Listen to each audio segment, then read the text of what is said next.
неде Алатаускай ауданында өткізгенде. Онда Алатау ауданына келгенде сөзге жауап беремін. Жоқ, сізге мен жолықсам. Құдай түрі болса мынау, бірақ Алматының полицейлері мықты екен, ит мысықпен сөйлесе алады екен, тіпті оларға ескерту бере алатын көрінеді.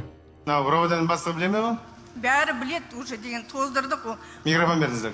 Бұл жағдай бойынша ескерту берілген, кісі айтып жатыр, әкімшілік хаттама толтырылған, бірақ айтып отыр, әкімшілік хаттама толтырылған иттермен сөйлесіп, ит мысықтармен біраз неғып ескерту бергенбіз ол. Иттермен сөйлесіп, ит мысықтармен біраз неғып ескерту бергенбіз ол.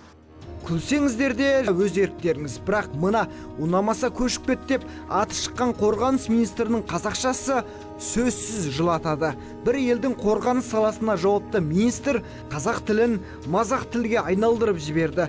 30-ды өтсіз дейді екен. Атап өтеміз деген сөзіңіз. 4 тамызда ел тарихында ерекше орын алатын күндерді бірі. Қазақстан Республикасының Конституциясы күнін атам өтеміз. Бұл күн егеменді еліміздің әрбір азаматы үшін айтылу мереке болатын табылады. Министрге қарағанда депутат тілектес Адамбековке бек риза боласың.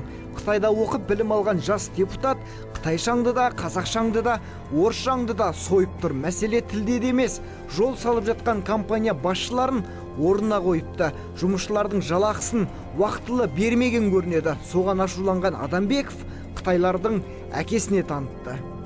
Мен бұлау жол салынғанша сіздерден қалмаймын. Түсініңізге кіремін. Мен қалай айттым, солай істесеңіздер, мен де ризамын, сіздер ризасыздар, қарапайым жұмыскерлер риза. Пусть они работникам, пусть они со своего кармана платят сначала работникам, а потом свою зарплату получают. Вы свою зарплату потом получите на месяц позже. Но вы платите тем работникам, которые сюда приезжают. Вы представьте, они откуда приезжают? Адамдардың тұрмыс жағдайын тексеру. Ол бір тамағы, тұратын жері, одан кейін айлығын уақытылы алу. 他们说7月份的工资还没发呢，好像是你们还没签呢。7月份的工资，7月份工资支付没有？现在钱还没给他们付。如果我们会尽快跟他们一块解决这个问题。什么时候？对，现在没得。什么时候？告诉我时间。1周内。我不接天天的那件。行，有点多个。这个1周的话，时间长了。как уже 7月份已经过了呢，还有什么？因为我们提前要付。要不你们先发工资，要让他们先发工资，让他们花自己的钱发工资。Депутат деген осындай мінезді болса ғой шіркін. Кейде қырғыз депутаттарына қайран қаласың. Парламентте қырғын талас тартысқа түсіп, заң жобаларын талқылайды. Министрлердің екі аяғын бір етікке тығып тастайды. Тіпті КМБ-ның бастығымен ерегеседі. Мәселен, Қырғызстанның КМБ басшысы Камчыбек Ташиев пен депутат Адахан Мадумаров арасындағы мына текетіреске қараңыз. Сұмдық енді. Бір-бірін ашық айыптап жатыр, шошисың. Гөнгөн екенсіңер, көрінген кеттім, қиқыры. Переворот қылыштың алдында өзім жоқ боласың. Мен Ақ үйден секірген емесмін, переворот қылам деп. Мен Конституциядан шыққан емесмін. Переворотты сілер қылғансыңар, сілер жауап бересіңер. Сен де жауап бересің. Депутат Мадумаровқа мен ушул жерден ашық айтып қойышым керек. Контрабанданын ташыған адамдарды қандай прикрывать етіп, үстінен крыша болып отқаныңызды біз дағы маалыматты ашық айтабыз.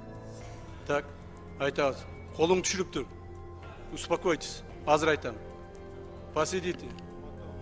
Мұндай жағдайдың біздің елде қайталануы мүмкін емес ау. Депутаттарымыз сен тимеде мен тиме бадырақ көздеп отыра береді. Министрлер болса журналистерден қашып зытқанды жақсы көреді. Халықпен салғыласуға да шебер болып алған. Солардың бірі мәдениет министрі Дәурен Абаев. Арыстанбек қамауда, ал Абаев абдырап жүр деп жазды Сәкен Ыбыраев деген ағамыз желдегі парақшасында. Былай дейді: қазақ ұлтшылдығын өңірдің деңгейіне түсіріп тастаған Дәукеңді қазақ тілді аудитория жаратпайды. Абаев жаңа Қазақстанды құрып жарытпайды, елмен жөндеп тілдес алмайды, жұрттың жынына тигенді жақсы көреді. Ескі Қазақстанның әдет ғұрпы ет пен сүйегіне сіңіп кеткен. Мәдениет саласын есі дұрыс адамға басқару қажет дейді Абаевқа өкпесі қара қазандай қазақ тілді қауым. Ұзынқұлақтың айтуы бойынша Абаев биліктегі ғұмырының ұзаққа созылмасын сезіп, абдырап жүр мыс. Тұтастай алғанда, ескі Қазақстанның қызығын көргендер тақтан тайған Назарбаевтың тау тұлғасы алдамшы болғанына қынжылады. Экс-президенттің күресуге қауқарсыз, дәрменсіз екенін көріп, одан сайын күйінеді. Елбасының елге қарайтын беті жоғын біле тұра, ескі Қазақстанның қайта орнағанын қалайды. Арыстанбек секілді халыққа тиесілі дүниені қарны айырылғанша опырат Назарбаевский кадрлердің түсіне ескі Қазақстанның елесі кіредіміз. Ал абайып, абдырап жүр дейді. Оған жаңа Қазақстанға төселу оңай болмай тұрғанға ұқсайды. Екі кеменің құйрығын ұстаймын деп суға кетпек сыңайы бар. Ұзынқұлақтың айтуы бойынша Тоқаевтың төзімі де ұзаққа жетпей таусылуы мүмкін. Абайыпқа берілген мерзім шегіне жетуге тақау. Дәукеңнің түзелер түрі жоқ. Қазақ тілді қауыммен мұрын шүйре сөйлесетін әдетінен арыла алмай-ақ қойды. Сабасын. Ал мына суретке қараңыздаршы. Назарбаевты айтпағанда екі шетіндегі мұртты және мұртсыз кісілерді бірден таныған боларсыздар. Сәкен Ыбырай бағамыз тағы жазыпты. Мына суретке қарап өзіме халыққа жаным ашиды. Елбасы сенім артқан кадрлар шын мәнде совхоз директорлары болуға да жарамайтын еді. Олар экс-президенттің көңілін тауып, қалауын орындағандықтан ғана мансапқа ие болды, мықты лауазымда отырды. Басқа түк бітірген жоқ. Осылар елім үшін не істедім деп ойланам екен. Ертең елге есеп беретін күн туса, қалай аяқталады? Ештеңе бітірмеді ғой. 30 жыл өміріміз жарайды. Тәуелсіздіктің алғашқы 10 жылдығыны сыра тұрайық. Соңғы 15-20 жыл Сағынтаев пен Мәсімов көз алдымызда көлбеңдеп жүрді. Осылардың аузына қарап, айтқан сөзін тыңдаумен-ақ өміріміз өтті. Түк өзгермеді. Ел кейін кетті. Шыны керек, елбасының тұсындағы